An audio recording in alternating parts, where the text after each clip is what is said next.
Selamat pagi Bapak Ibu, saudara-saudara yang terkasih di dalam Tuhan kita Yesus Kristus. Selamat Hari Raya Pentakosta. Saya menyapa dan mengucapkan selamat beribadah bagi Bapak Ibu, saudara-saudara yang hadir di dalam ruang ibadah GKY Puri Indah, dan juga bagi Bapak Ibu, saudara-saudara yang mengikuti ibadah ini melalui live streaming kanal YouTube GKY Puri Indah. Kiranya kesetiaan kita beribadah merupakan ungkapan syukur yang nyata melalui persekutuan kita dengan sesama dan menjadi berkat bagi kita dan sesama. Marilah Bapak Ibu, saudara-saudara sekalian, saya mengajak kita untuk bangkit berdiri.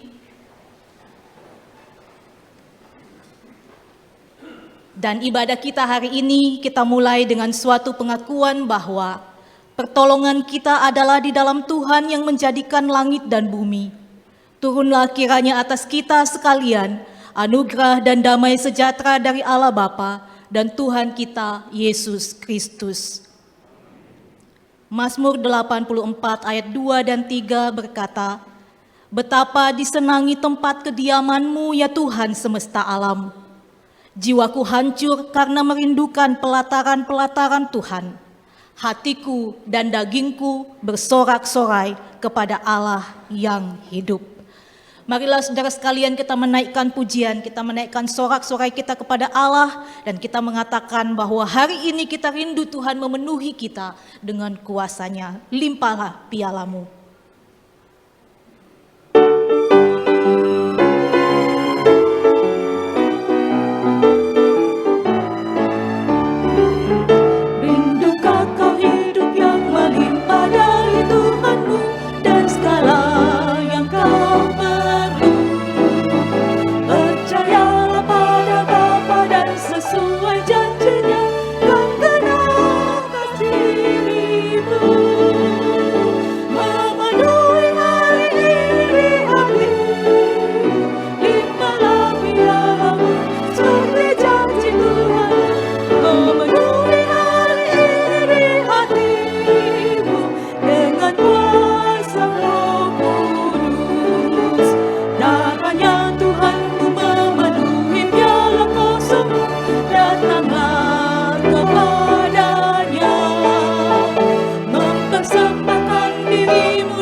Mari kita masuk di dalam doa. Bapa kami yang di sorga, Allah yang dimuliakan di dalam Yesus Kristus Tuhan kami. Kami bersyukur karena kemurahan-Mu ya Tuhan di sepanjang kehidupan kami yang kami rasakan sampai hari ini. Tuhan yang telah memanggil kami ke dalam terang kemuliaan-Mu, yang membuat kami mampu untuk terus bersyukur. Kami bersyukur Tuhan bahwa hari ini ketika kami memperingati pencurahan Roh Kudus, kami memohon kiranya juga Allah Sang Pembaharu kehidupan itu memperbaharui hati kami yang mungkin saja telah menjadi dingin, diperbaharui dengan nyala api-Mu Tuhan, seperti pada peristiwa Pentakosta. Agar kehidupan kami selalu menghadirkan kehangatan bagi setiap orang yang ada di sekitar kami. agar dunia merasakan dan percaya bahwa Engkaulah yang hadir, berkuasa, dan menghibur setiap orang dalam susah dan senang. Inilah ucapan syukur, pujian kami yang kami naikkan kepadamu ya Tuhan. Terimalah doa kami di dalam nama Yesus Kristus, Juru Selamat yang hidup. Kami berdoa. Amin. Jemaat silakan duduk kembali.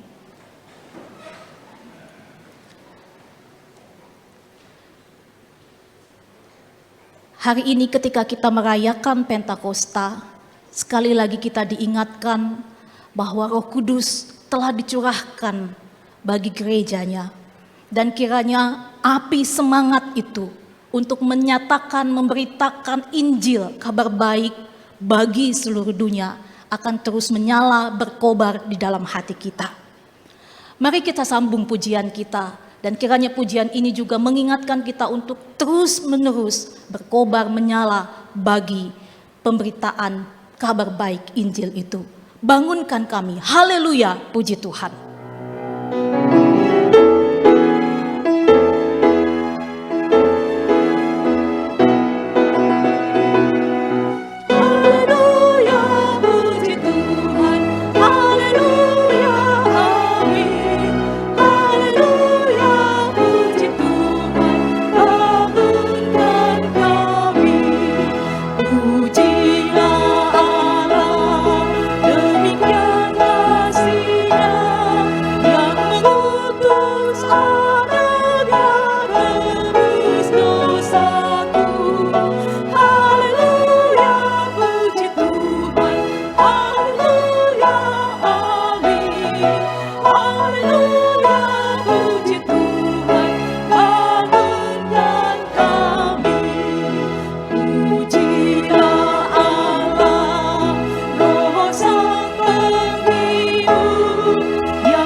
Umat Tuhan sekalian, marilah kita membaca dari satu bagian firman Tuhan yang kita akan baca secara bertanggapan. Dari Kisah Para Rasul pasal 2 ayat 1 sampai 4, kemudian dilanjutkan ayat 14 sampai 21. Kisah Para Rasul pasal 2 ayat 1 dan 4 sampai 4, kemudian ayat 14 sampai 21. Saya akan membaca ayat 1, kemudian Bapak Ibu Saudara sekalian membaca ayat 2, demikian selanjutnya sampai selesai nanti pada ayat 21. Firman Tuhan berbunyi demikian. Ketika tiba hari Pentakosta, semua orang percaya berkumpul di satu tempat.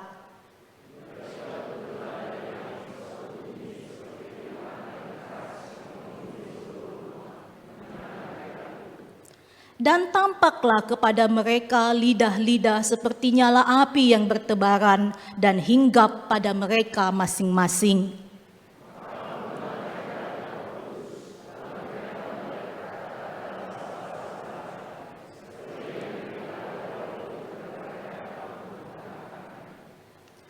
Maka bangkitlah Petrus berdiri dengan ke-11 rasul itu.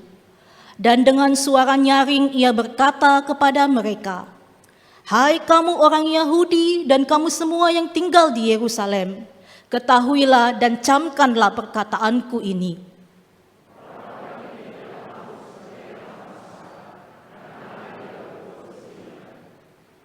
Tetapi itulah yang difirmankan Allah dengan perantaraan Nabi Yoel.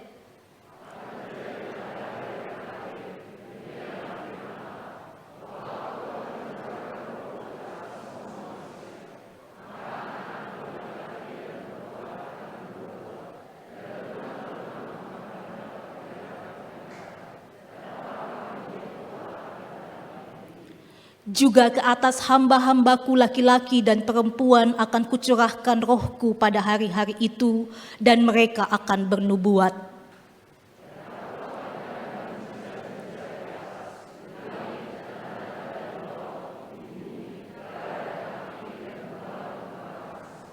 Matahari akan berubah menjadi gelap gulita dan bulan menjadi darah sebelum datangnya hari Tuhan, hari yang besar dan mulia itu.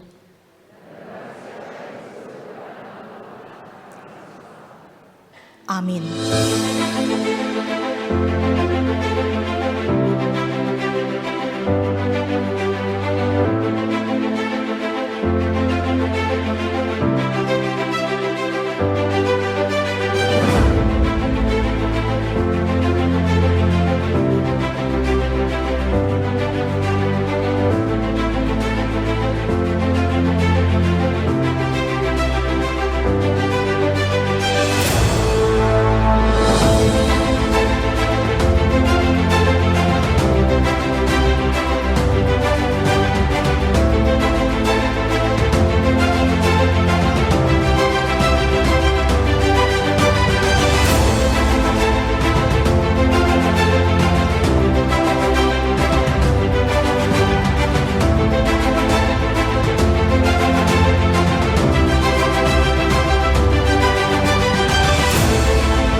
Saudara, peristiwa Pentakosta sekali lagi juga menyatakan kepada kita bahwa Dialah Allah di atas dan bagi setiap suku, bahasa, kaum, dan bangsa. Dan dengan karunia Roh Kudus yang diberikan, kita diutus untuk memberitakan kabar baik bagi dunia ini. Namun seringkali kita mengaku bahwa kita lalai mengandalkan kuasa Tuhan, dan kita lebih mengandalkan kekuatan kita. Kita lalai, kita abai terhadap orang yang membutuhkan pertolongan, dan kadang-kadang kita lebih mencari kenyamanan diri sendiri. Mari hari ini kita datang mengaku di hadapan Tuhan, mengaku bahwa oleh dosa dan kesalahan kita sering lalai akan tugas, panggilan, dan pengutusan kita. Kita mohon rahmat Tuhan dengan anugerah pengampunan dan hidup baru, dan kita mohon hikmat melalui Roh Kudus. Mari kita nyanyikan satu pujian mengantar kita ke dalam doa pengakuan dosa. Penuhi hatiku.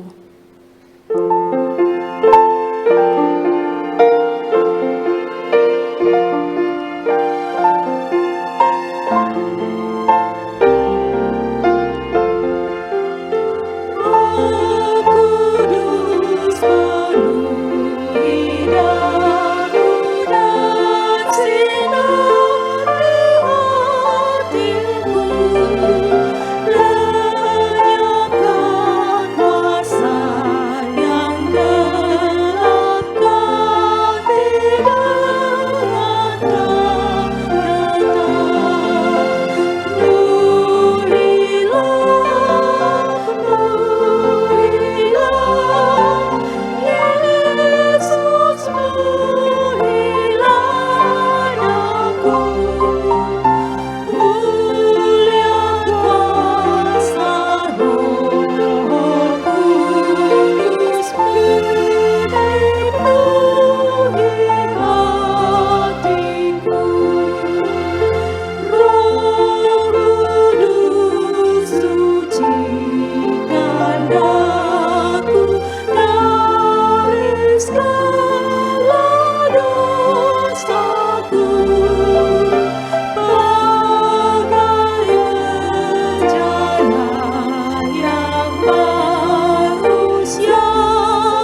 Mari kita berkata pada Tuhan seperti Mazmur 51 ayat 11 dan 12. Sembunyikanlah wajahmu terhadap dosaku.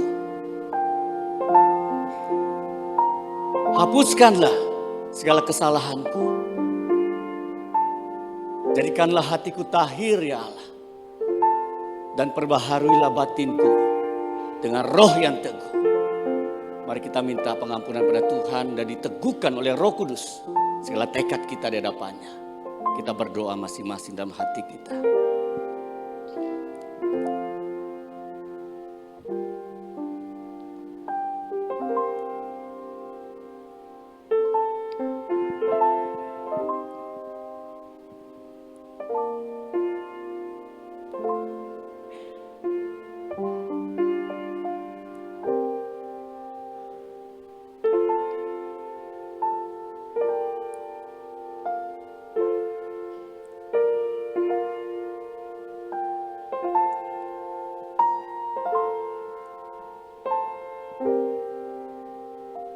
Bapa di surga,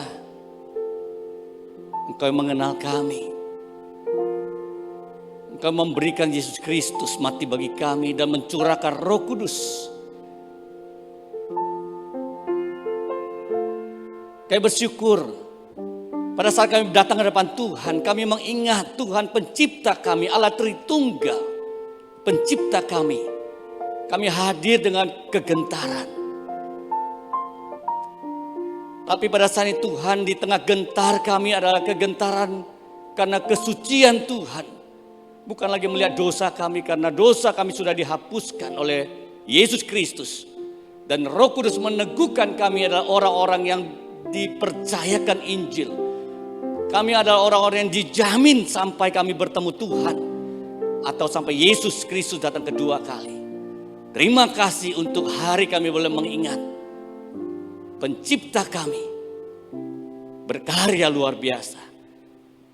Dan pada saat kami beribadah memperingati hari Pentakosta, Tuhan biarlah Engkau mencurahkan kuasa kepada kami.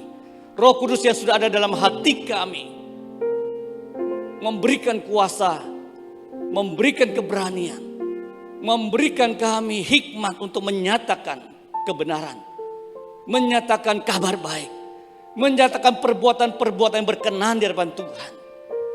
Inilah setiap kami Tuhan yang lemah. Kami tahu kami dikuatkan oleh Tuhan yang hidup. Roh Kudus yang terus menggerakkan hati kami. Kami hadir mau bersekutu. Kami hadir mau mengingatkan satu dengan yang lain. Kami adalah gambar Allah yang rusak tapi sudah dikembalikan karena Yesus Kristus mati bagi kami. Dan terima kasih untuk Roh Kudus yang selalu memberikan firman, mencerahkan hati kami. Terpuji namamu. Kami rindu ya Tuhan hadirat-Mu. Kami rindu beribadah bersama-sama memuliakan dan meninggikan Engkau. Demi Yesus Kristus, Tuhan akan datang kembali. Kami bersyukur dan berdoa. Amin. Dengan kerinduan dan iman kita naikkan bait yang ketiga. Bagai rusa yang dahaga, ku rindukan rahmat-Mu. Mohon sumber hidup terpancar di hatiku.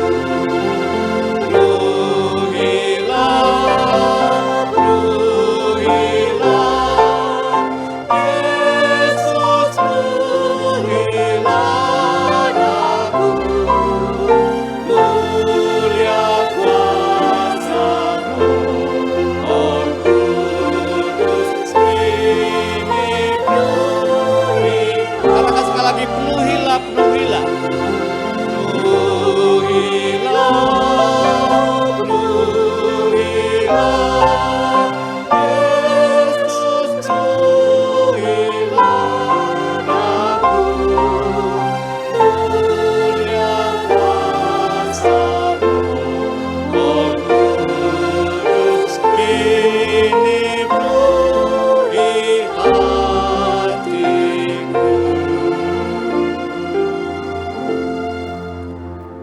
marilah bersama segenap umat percaya di seluruh dunia, baik yang ada sekarang maupun yang sudah berlalu, seluruh umat Tuhan, gereja yang tidak kelihatan yang diselamatkan, kita mengikrarkan pengakuan iman rasuli.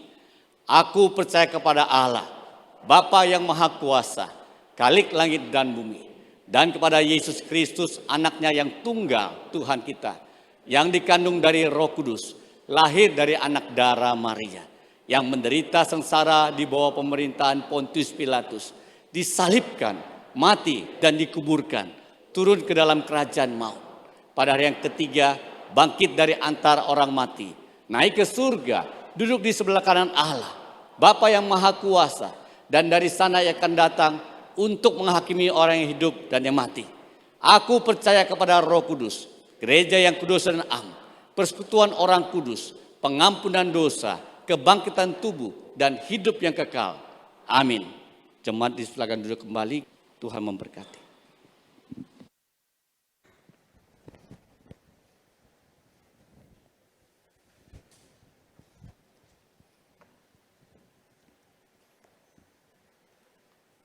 Shalom saudara yang dikasihi Tuhan. Sungguh bersyukur kepada Tuhan, hari ini kita merayakan Hari Raya Pentakosta, memperingati turunnya Allah Roh Kudus yang menjadi pembimbing, roh penghibur bagi orang percaya. Dan kita bersama-sama akan belajar firman Tuhan. Sebelum kita belajar firman Tuhan, mari kita berdoa terlebih dahulu.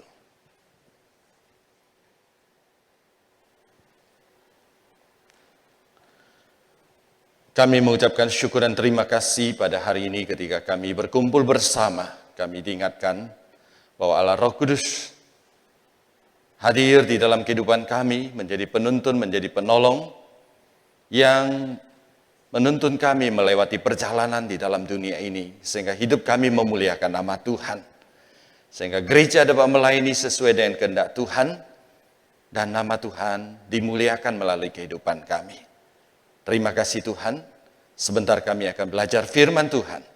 Kami percaya Roh Kudus hadir bersama kami dan mengurapi hamba-Mu, dan mengurapi saudara-saudari kami yang mengikuti secara streaming online melalui kanal YouTube GKY Puri Indah. Tuhan urapi kami, urapi saudara-saudari kami supaya kami boleh mengenal firman Tuhan dan menerapkan dalam kehidupan kami. Demi nama Tuhan Yesus kami berdoa. Amin. Saya mengajak saudara membuka Keluaran pasal 19 ayat 1 sampai 6. Keluaran.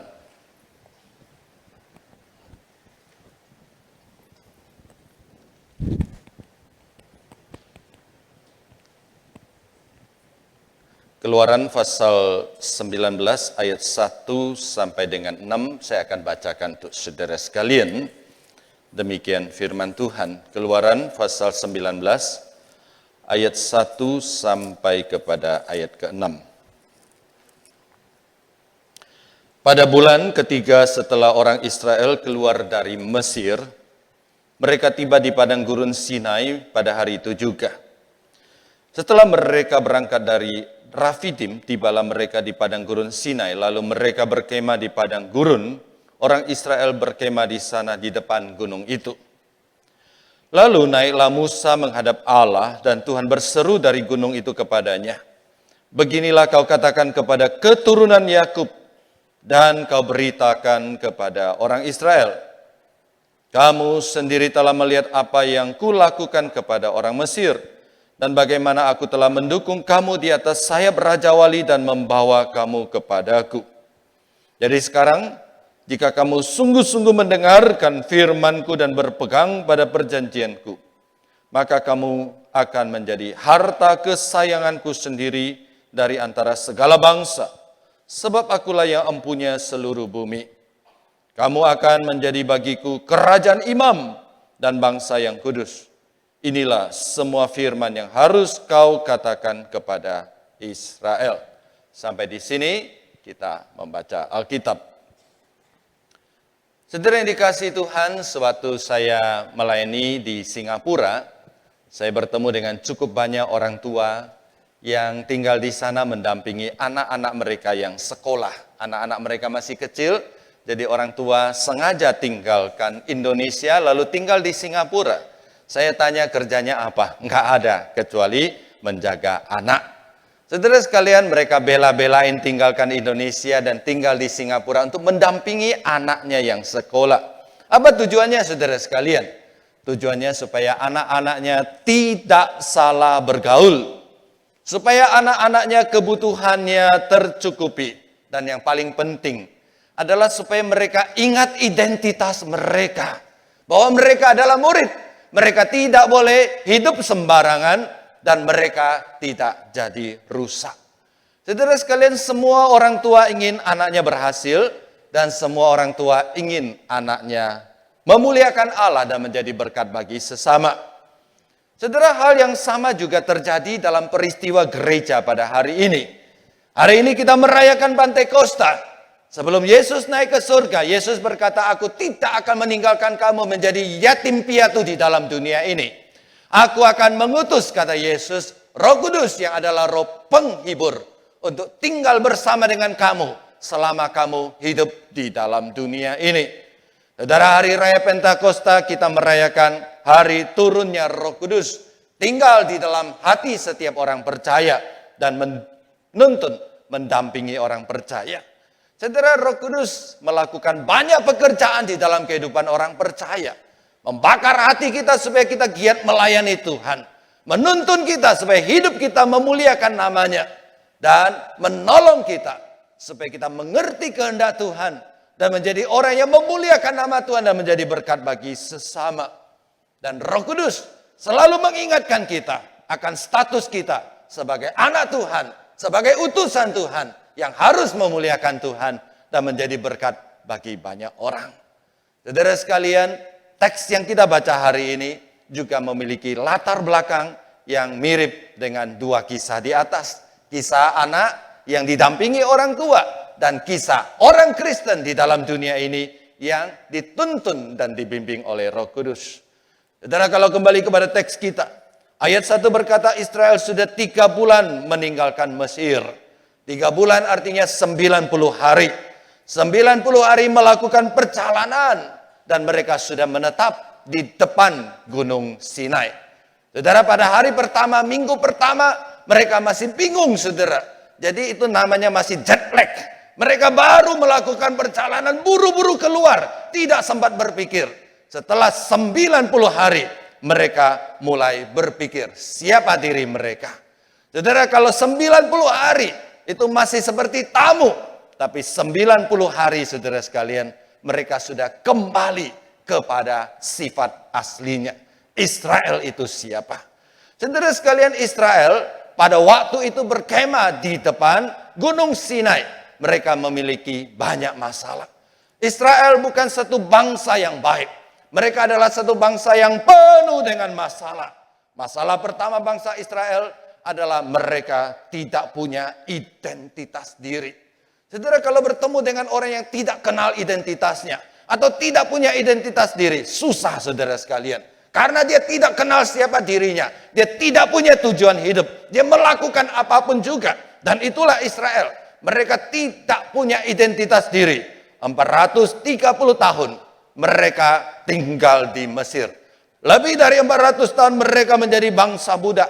Kalau satu generasi itu 30 tahun, maka 10 generasi minimal mereka adalah bangsa budak. Karena itu mereka memiliki satu mental yang disebut dengan mental budak. Mereka lahir sudah jadi budak. Mereka tahu papanya, mamanya adalah budak. Mereka tahu kakeknya, neneknya adalah budak. Papa, mama dari kakek, neneknya adalah budak. 10 generasi adalah bangsa budak yang sama sekali tidak punya identitas. Tetangga mereka budak, teman mereka budak. Mereka bergaul dengan orang budak. Perilaku mereka adalah seorang budak. Jadi sejak lahir, mungkin orang tua akan berkata kepada anaknya, "Nak, kita ini hanya budak. Kita ini hanya budak. Dan kita melayani Tuhan kita, yaitu orang Mesir." Saudara sekalian, budak tidak berpendidikan. Budak beda dengan pembantu sekarang. Pembantu sekarang punya hak dilindungi undang-undang. Waktu itu tidak ada undang-undang. Budak itu kelasnya, maaf, mungkin sama dengan binatang, saudara. Jadi budak tidak punya pendidikan, budak tidak punya identitas. Dan itulah bangsa Israel. Selain itu, saudara sekalian, bangsa Israel memiliki karakter yang tegar tengkuk. Apa itu tegar tengkuk? Tegar tengkuk itu adalah orang yang keras kepala. Orang yang darahnya panas. Yang sumbunya pendek, gampang tersulut, dan gampang meledak.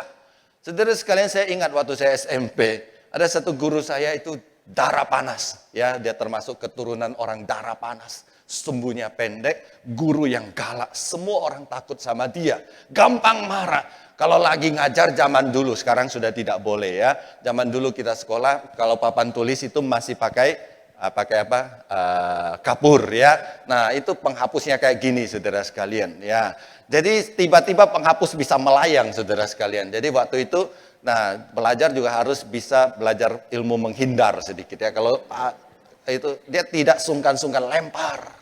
Nah, satu kali razia rambut pria.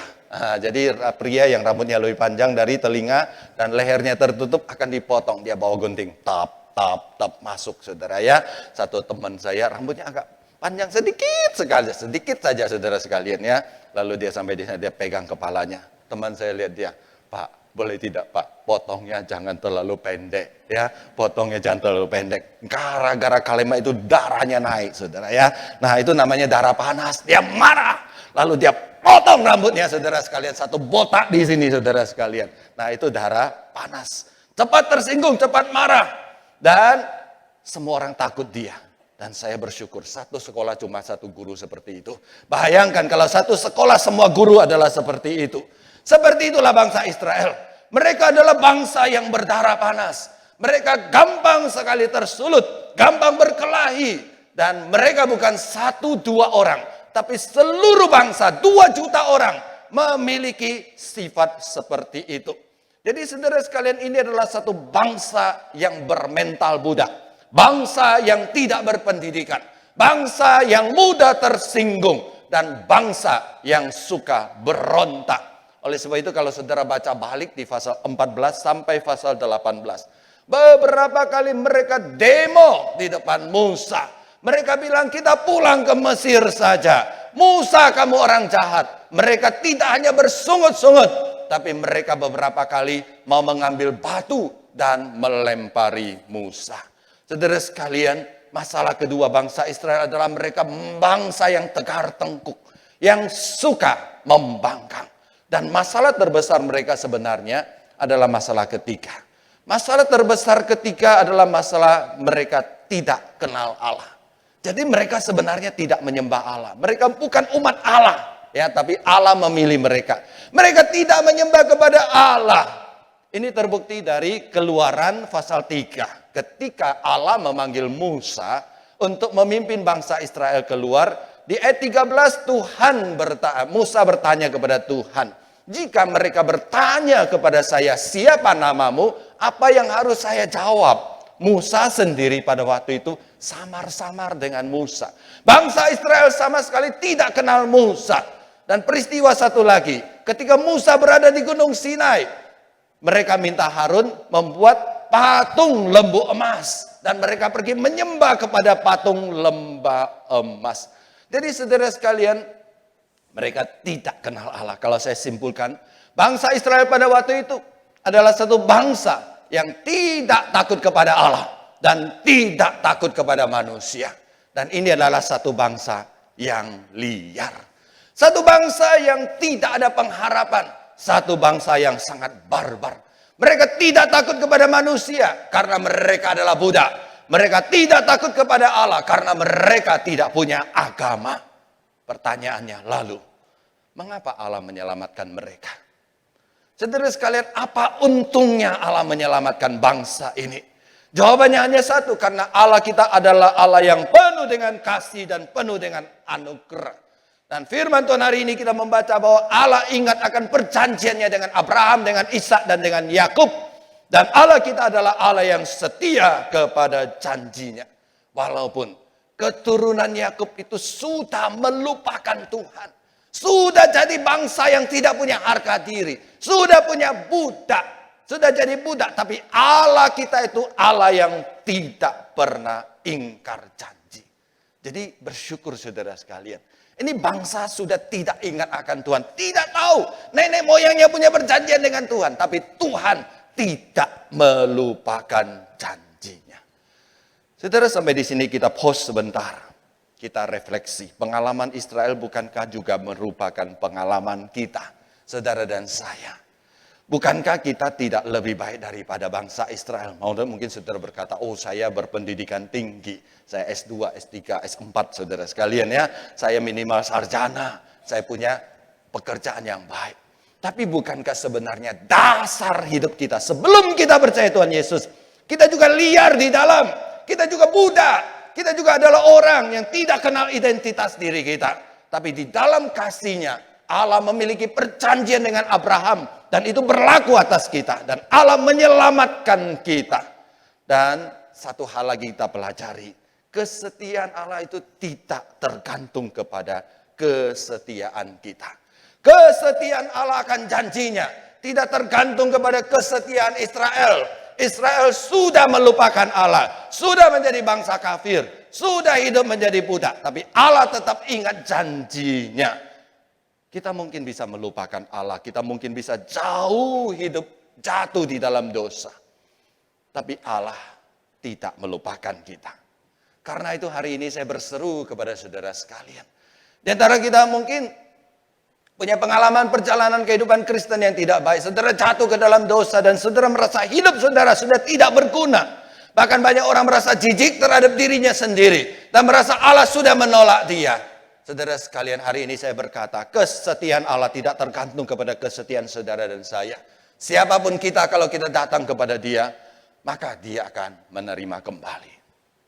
Satu kali di satu gereja, saudara sekalian, ya bukan di GKY Puri, saya melihat ada seorang saudara, setiap kali perjamuan kudus, dia tidak terima perjamuan kudus. Pada saat saya tahu dia sudah menerima baptisan. Satu kali saya dekatin dia dan saya bertanya, mengapa kamu tiap kali tidak menerima perjamuan kudus? Lalu dengan kepala tertunduk dia berkata, Pak Pendeta, saya tidak layak. Saya tidak layak. Saya terus-menerus jatuh ke dalam dosa yang sama. Saya tidak layak. Saya takut berdoa. Saya takut doa saya ditolak Tuhan. Saya takut membaca firman. Saya merasa jijik kepada diri saya sendiri. Dan saya pikir Allah sudah melupakan saya dan Allah sudah membuang saya. Saya tidak layak untuk menerima perjamuan kudus. Saudara sekalian, saya menepuk pundaknya dan saya berkata, bertobatlah. Tuhan sedang mencari kamu. Tuhan tidak pernah melupakan kamu. Sekalipun kamu lari sampai kemanapun juga Tuhan akan kejar kamu dan tangkap kamu kembali. Dan Tuhan kalau dia sudah berjanji menyelamatkan kamu, dia tidak akan lepaskan kamu. Dan seberapapun besarnya dosa dan kesalahanmu, kembalilah, bertobatlah. Dia memiliki kasih yang besar untuk mengampunimu. Saudara, itulah bangsa Israel. Bangsa Israel sudah jatuh ke dalam kondisi yang begitu dalam. Dalam keadaan yang begitu mengenaskan. Tapi Allah tidak melupakan. Allah datang menyelamatkan dia. Satu bangsa yang tidak ada pengharapan. Kembali kepada teks kita. Saudara sekalian, Keluaran pasal 19 adalah satu pasal yang penting dalam sejarah perjalanan bangsa Israel. Satu pasal yang menjadi titik balik perjalanan keselamatan bangsa Israel. Saudara kalau baca cerita dari keluar sampai kepada sini, dari Mesir sampai kepada Gunung Sinai, ini pertama kali Allah berbicara kepada bangsa Israel melalui Musa. Dalam pembicaraan ini saudara sekalian, Allah mulai mengungkapkan siapa dirinya. Allah mulai memperkenalkan dirinya. Saudara, Allah memperkenalkan 3 hal tentang dirinya. Jadi saudara lihat kontrasnya. Allah itu begitu mulia dan agung. Di hadapan satu bangsa yang begitu hina. Tapi Allah yang berbicara kepada mereka. Dalam bicaranya, Allah mengungkapkan 3 hal. Yang pertama, Allah berbicara tentang otoritasnya. Ayat 5 berkata, akulah empunya seluruh bumi, kata Allah. Akulah Allah pencipta langit dan bumi dan penguasa alam semesta. Kemudian Allah mengatakan di dalam otoritasnya dia memilih Israel. Kemudian dia menghukum Musa. Kemudian dia di dalam otoritasnya menyelamatkan bangsa Israel keluar dari Mesir. Yang kedua, Allah berbicara tentang kasih-Nya. Dalam kasih Allah yang indah, Allah sekarang memberikan sebuah identitas baru kepada bangsa Israel. Saudara lihat, masalah bangsa Israel adalah mereka tidak kenal Allah. Jadi Allah menyelesaikan masalah dengan memperkenalkan diri, akulah Allah, akulah pencipta langit dan bumi. Masalah kedua, bangsa Israel tidak punya identitas. Allah memberikan identitas kepada dia. Identitas yang indah tercatat di dalam ayat ke-5. Ya, engkau sekarang menjadi harta kesayanganku. Di antara seluruh suku bangsa di dalam dunia ini, kamu menjadi harta kesayanganku.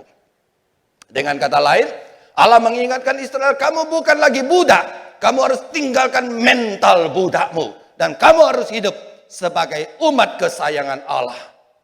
Meskipun kita tahu bangsa Israel dari awal saya mengatakan mereka sama sekali tidak layak menerima semua itu. Di hadapan bangsa Mesir pun mereka tidak layak. Apalagi di hadapan Allah sang pencipta langit dan bumi dan penguasa segala bangsa. Jadi Allah perkenalkan dirinya. Kamu di Mesir, aku lebih besar daripada Mesir. Kamu lihat semua bangsa, aku lebih besar daripada semua bangsa. Kamu buka mata, sekarang kamu lihat langit, kamu melihat gunung, kamu melihat alam. Akulah penguasanya. Dan sekarang aku angkat kamu menjadi umat kesayanganku.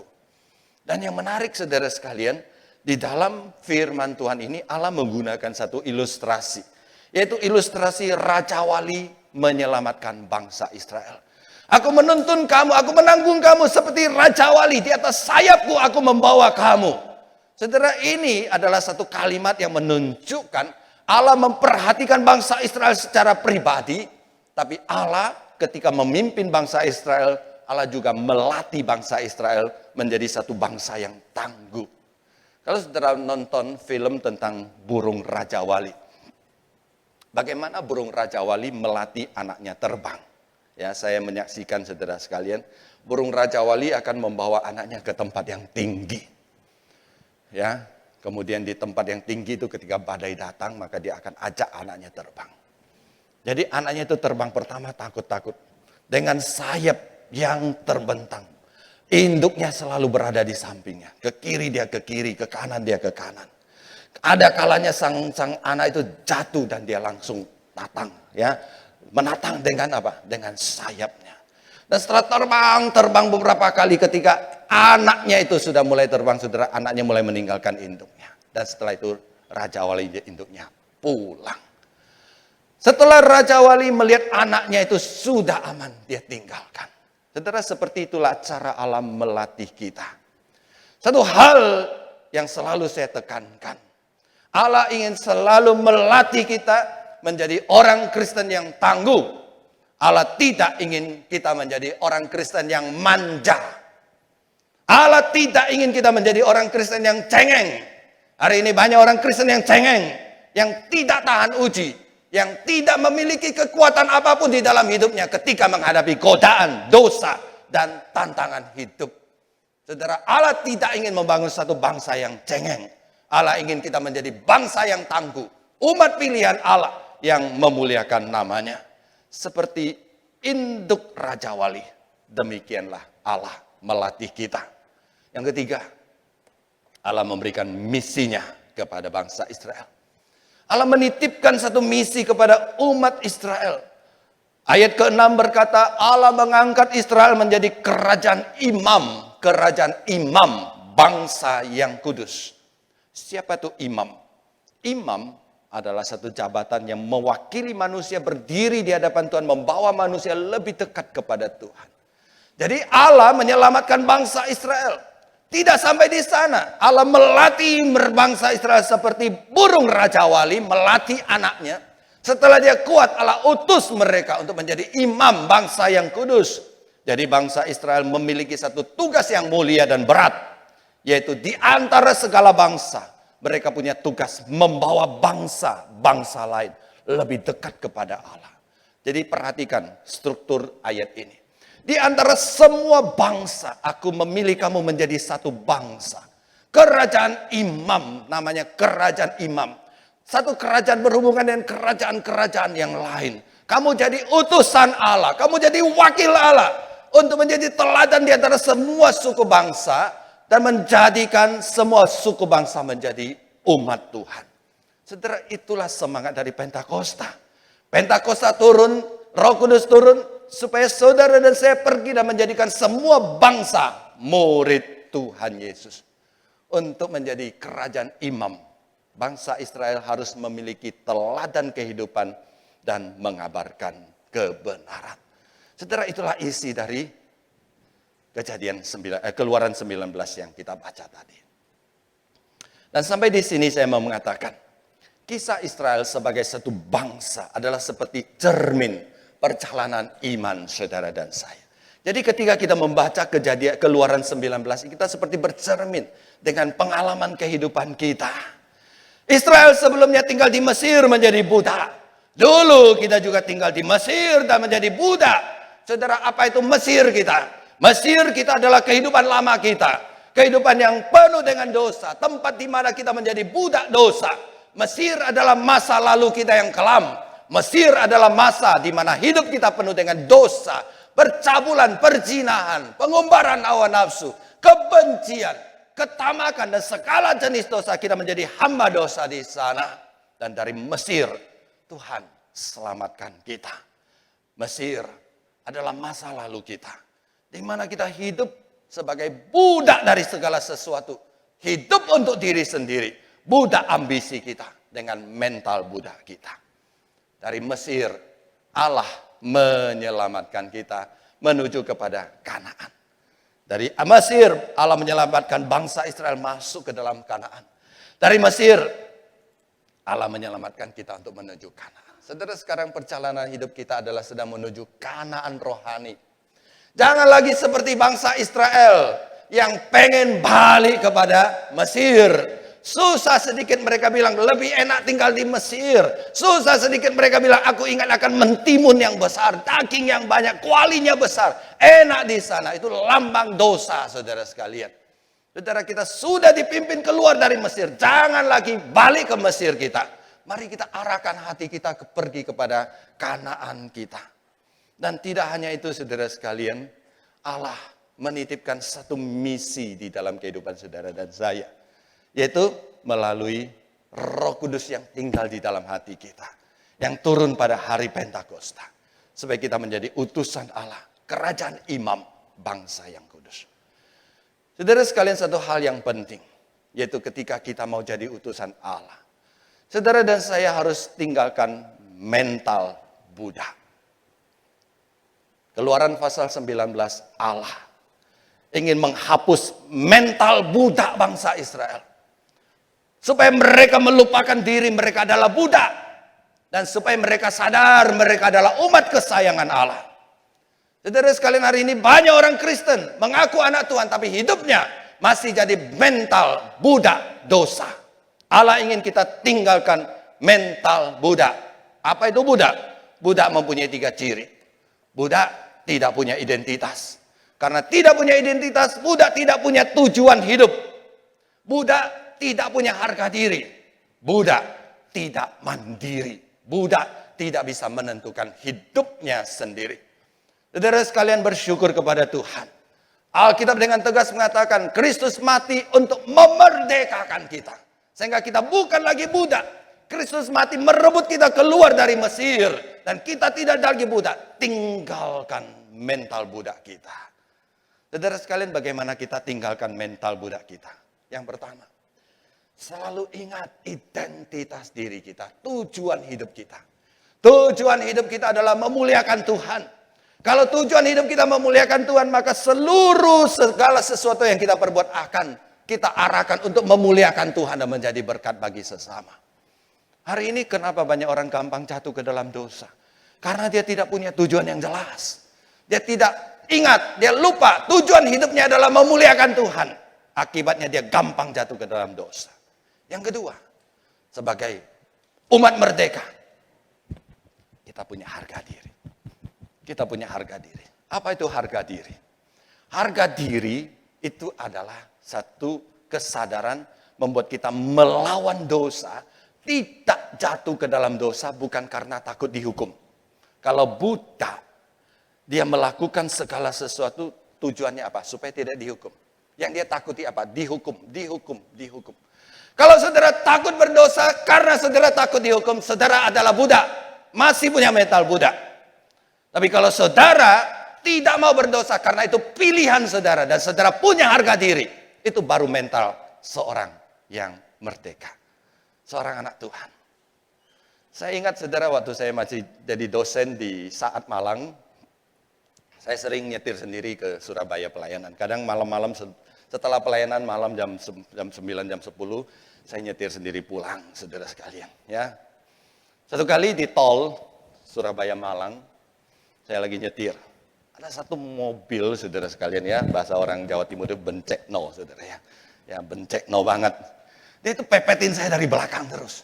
Bukannya pepetin, saudara sekalian. Dia main lampu terus, saudara sekalian ya. Saya agak lanjut, dia kejar lagi, saudara sekalian ya. Dia kejar lagi. Ya, saudara, ya saya juga panas, saudara sekalian ya. Nah, saya agak pelan sedikit kasih dia lewat. Setelah dia lewat, saya pepetin dia, saudara sekalian. Ya. Saya pepetin dia, saya main lampu, pepetin lagi, saudara sekalian. Dia laju, saya laju lagi. Rasain lu. Saudara, ketika saya melaju seperti itu, melakukan kejahatan dengan kejahatan, ada satu suara berkata di dalam hati saya, puas, kamu puas, kamu ini dosen, kamu ini pendeta, masa kamu melakukan satu hal yang persis sama dengan orang yang, saya tidak tahu dia kenal Tuhan atau tidak, orang yang melakukan kejahatan seperti itu. Saudara, teguran itu sungguh menusuk di dalam hati saya. Dan langsung saya pelankan dan saya biarkan dia pergi dengan tenang. Saudara sekalian, seringkali kita tidak berbuat dosa karena bukan karena harga diri kita itu terlukai. Kita tidak berbuat dosa karena kita takut dihukum oleh Tuhan. Saudara, itu mental Buddha. Kita harus naik tingkat. Kita tidak berbuat dosa, hidup suci bagi Tuhan. Karena kita punya harga diri. Aku ini anak Tuhan. Aku ini orang merdeka. Aku tidak menjadi budak lagi. Dan itu yang harus kita ubah supaya bisa menjadi umat Tuhan. Dan seorang yang tidak bermental budak adalah seorang yang mandiri. Yaitu orang yang hidupnya tidak menjadi batu sandungan dan hidup memuliakan nama Tuhan. Saudara, mari kita kembali kepada teks. Yang menarik, Keluaran pasal 19, Allah memberikan identitas baru kepada bangsa Israel. Kemudian mulai pasal 20, Allah memberikan Taurat kepada bangsa Israel. Kemudian Taurat itu adalah berfungsi sebagai penuntun hidup baru. Penuntun hidup sesuai dengan identitas baru mereka. Dan Allah di dalam pasal 19 mendeklarasikan, kamu ini bukan budak sekarang. Kamu ini adalah umat Tuhan, umat kesayangan Tuhan, harta kesayangan Tuhan. Kemudian kamu harus hidup, dan untuk bisa hidup Allah memberikan satu Taurat mulai pasal 20. Penuntun hidup sebagai bangsa merdeka, sebagai umat Tuhan. Saudara, Taurat itu masih tertulis jelas di dalam Alkitab yang ada di tangan saya, atau Alkitab di dalam iPad saudara, atau di dalam handphone saudara. Kita masih bisa baca. Tentu tidak secara letterlux kita menerapkan, tapi kita ambil intisarinya apa yang diajarkan. Tapi saya katakan kita adalah bangsa umat yang jauh-jauh lebih berbahagia dibanding dengan bangsa Israel yang ada di depan pegunungan Sinai.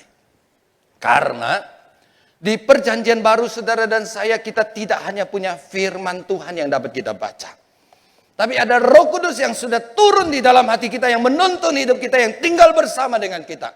Yang membuka hati pikiran kita, yang menolong kita membaca dan mengerti firman-Nya. Dan hari ini, ketika kita memperingati Hari Raya Pentakosta, 50 hari setelah Yesus bangkit, 10 hari setelah Yesus kembali ke surga, Roh Kudus hadir di dalam dunia ini menjadi penuntun bangsa Israel Kisah Rasul pasal 1 ayat 8 berkata, kamu akan menerima kuasa kalau Roh Kudus turun ke atas kamu. Dan kamu akan menjadi saksiku di Yerusalem, di Samaria, sampai ke ujung bumi. Saudara, inilah intisari daripada perjalanan kita. Kita sudah diselamatkan dari Mesir kita, kemudian Roh Kudus menuntun kita di dalam kehidupan kita. Supaya hidup kita berubah sesuai dengan status kita sebagai anak Tuhan dalam perjalanan menuju Kanaan kita. Kita hidup memuliakan nama Tuhan. Terakhir, kematian Kristus telah membebaskan kita dari perbudakan Mesir kita. Kehadiran Roh Kudus menuntun kita menempuh perjalanan masuk sampai ke tanah Kanaan. Roh Kudus akan menuntun kita meninggalkan mental budak kita. Roh Kudus akan menuntun kita memahami firman Tuhan. Roh Kudus akan memberikan kekuatan kepada kita untuk memiliki harga diri. Harga diri sebagai anak Tuhan.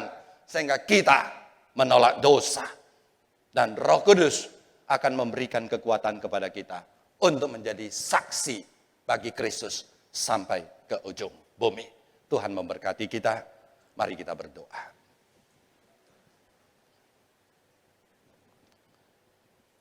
Kiranya Allah Roh Kudus memeteraikan firman Tuhan di dalam hati kami. Sebagaimana Engkau menyelamatkan bangsa Israel dan menjadikan mereka bangsa yang merdeka, umat kesayangan Allah. Demikianlah Engkau memanggil kami keluar dari Mesir kami dan menuntun kami masuk ke dalam Kanaan rohani. Terima kasih untuk kehadiran Roh Kudus yang menjadi penuntun kami supaya kami tahu bagaimana hidup menjadi anak-anak merdeka yang memberi kekuatan kepada kami untuk menjadi saksi Kristus dan memuliakan nama Tuhan. Demi nama Tuhan Yesus kami berdoa. Amin.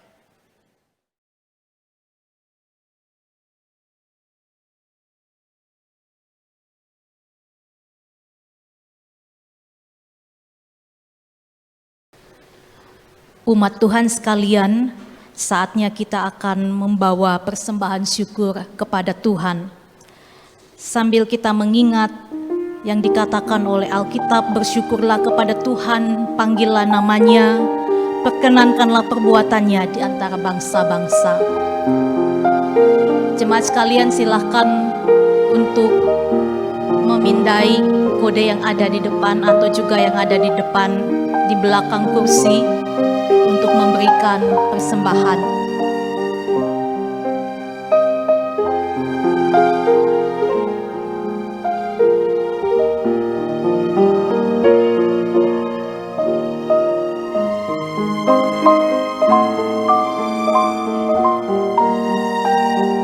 Dan dengan hati penuh syukur,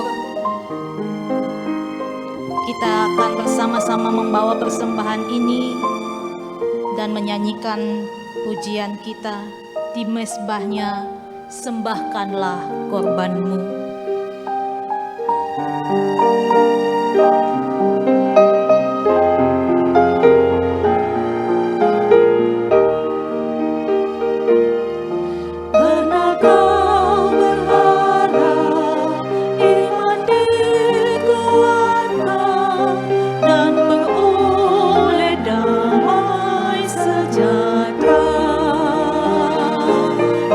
Jiwa menara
Saudara-saudara, mari menyerahkan persembahan kita dalam doa kepada Tuhan.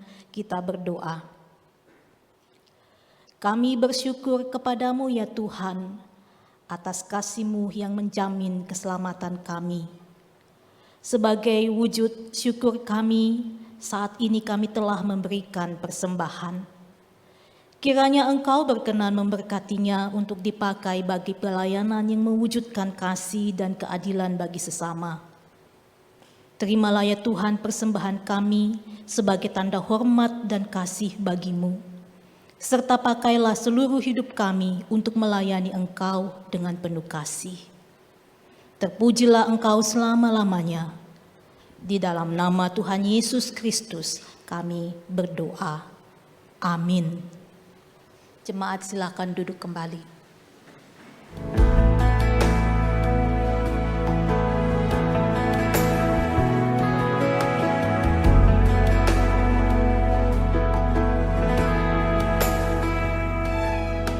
Shalom jemaat yang terkasih, dan selamat menikmati hari Sabat bersama Tuhan dan keluarga. Berikut kami tampilkan kegiatan gereja. Suci kau sahabat, dan kau dekat.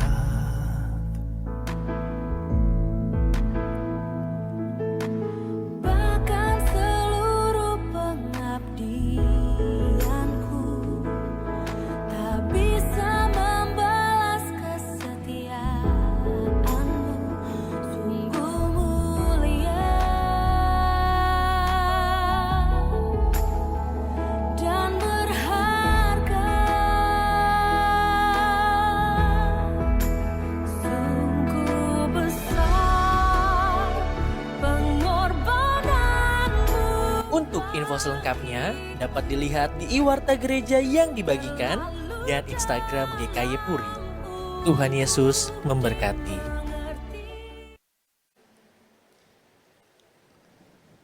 Sekali lagi shalom saudara sekalian.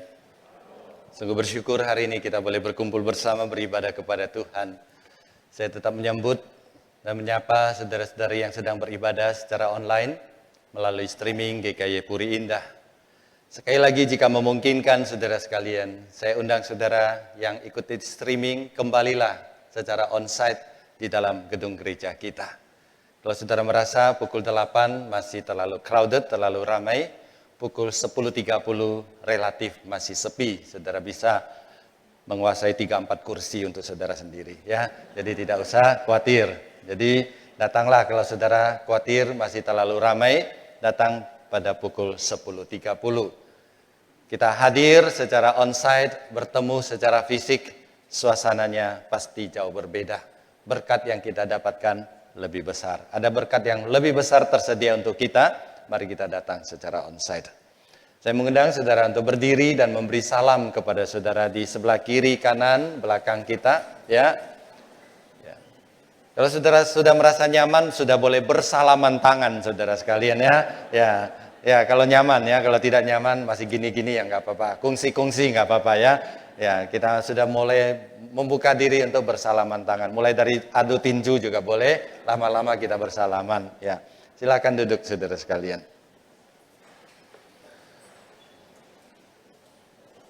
Atas nama Penatua GKY Puri Indah, kami ingin menyambut beberapa saudara yang atestasi masuk menjadi anggota GKY Puri Indah.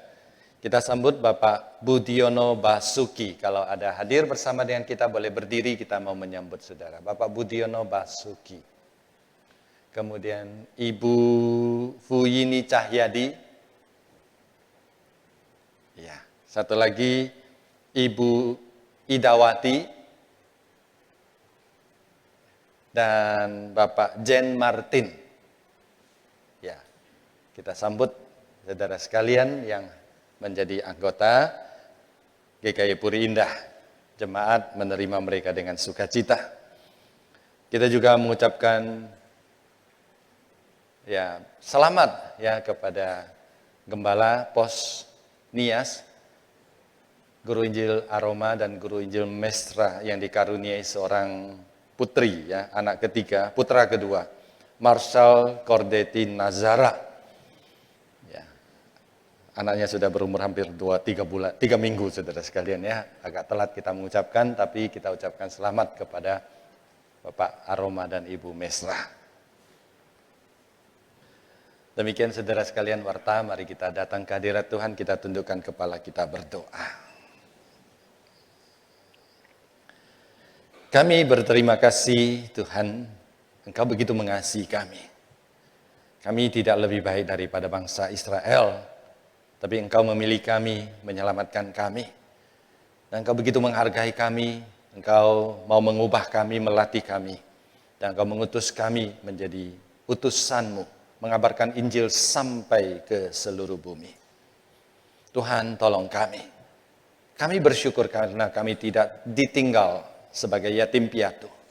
Tapi Allah Roh Kudus sudah hadir mendampingi kami, membimbing kami, menuntun kami, bahkan mendidik dan menguasai kami.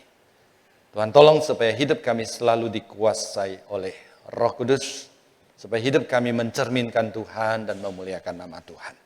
Terima kasih Tuhan. Saat ini kami berdoa bagi gereja Tuhan. Kami bersyukur Tuhan, selama masa pandemi ini Engkau menuntun kami sehingga kami boleh lewati. Dan pada minggu ini kami boleh mulai minggu ibadah.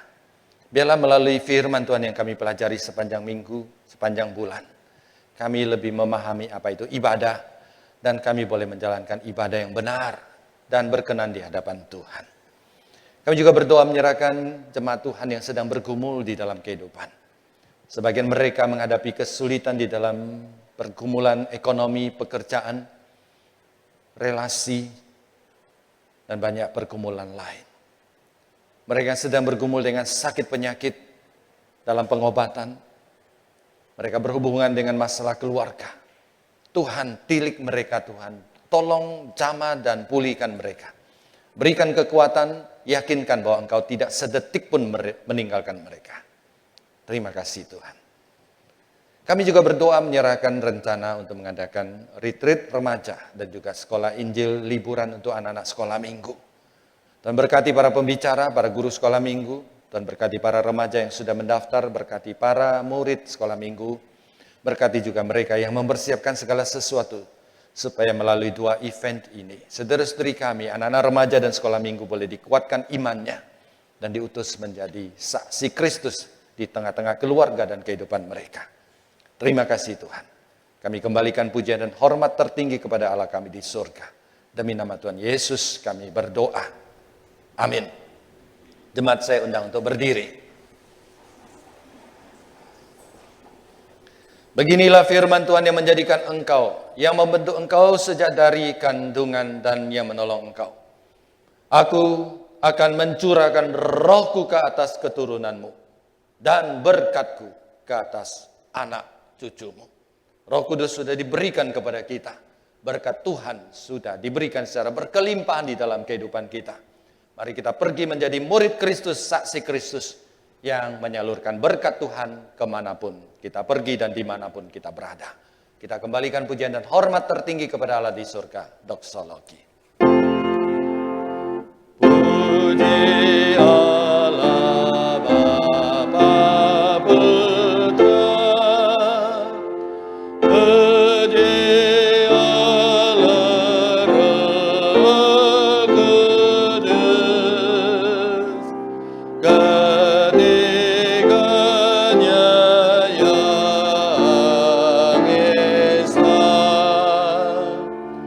Oh selamat sumber berkat.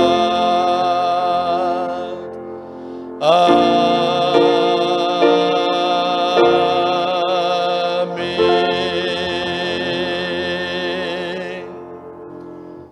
Saudara sekalian, datanglah kepada Tuhan, bukalah hatimu, terimalah berkat dari Tuhan. 各位亲爱弟兄姐妹们，我们来到上帝的面前，开我们的心，领受从上帝而来的祝福。但愿我主耶稣基督的恩惠、上帝的慈爱、圣灵的帮助，常与弟兄姐妹们同在，从今时直到永永远远。kasih karunia dari Tuhan kita Yesus Kristus, cinta kasih dari Allah Bapa, persekutuan dan pertolongan dari Allah Roh Kudus menyertai saudara sekalian dari saat ini sampai selama-lamanya. Amin.